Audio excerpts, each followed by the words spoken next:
Good morning, and welcome back to Daily Dhamma, a letter to our children. Today is August 19th, and our reading is A Grown-Up is Cheerful. Grown-ups make the best of our situation. We don't go through life torturing the people around us. Life isn't fair, but bitching about it only spreads misery for ourselves and others. Having a sense of humor is one of the most important attributes we can have. It will keep us sane and positive. We cannot control what happens in life, but we can and should control our reaction to it. Our attitude is up to us, not others. We don't blame others for our problems. Shit happens, so find healthy ways to deal with it. Everybody has to be somewhere, so we make the most of our situation. Life is what we make it.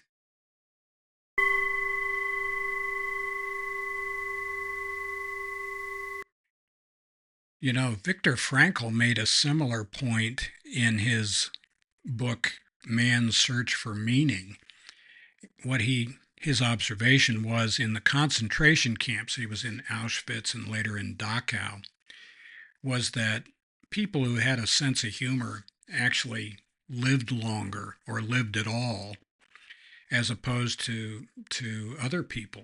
And I'm not sure what you can read into that. I want to be careful about committing sociology or making big decisions on that.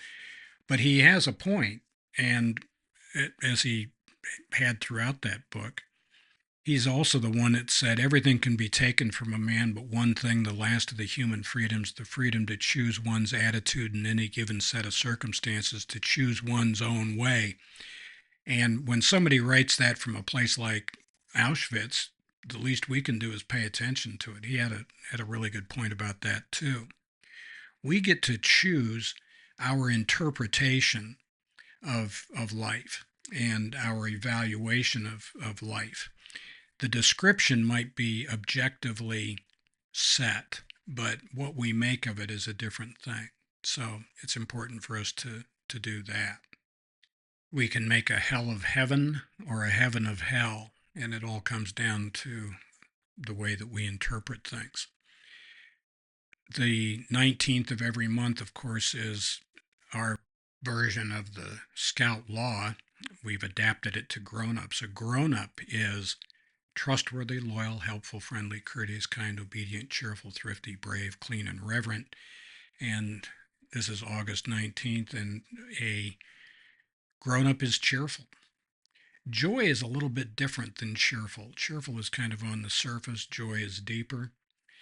If I had to choose between the two, I think maybe joy would be the selfish choice. Cheerfulness, though, that's kind of contagious. This puts me in mind of C.S. Lewis. If you've ever read or watched Shadowlands, it's well worth your time. And there's an American woman named Mrs. Gresham who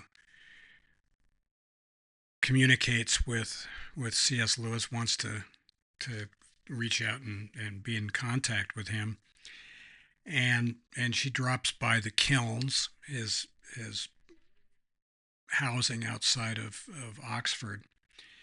And at one point in the movie, she asks if she can call him by his name. He says yes, and she introduces herself as Joy, and that's the first time I flashed on the idea of that book of his, Surprised by Joy.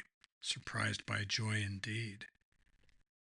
There are many memorable parts in that screenplay, not least of which is in December of 1952, he's giving a talk at a church, and he's talking about the problem of evil and suffering.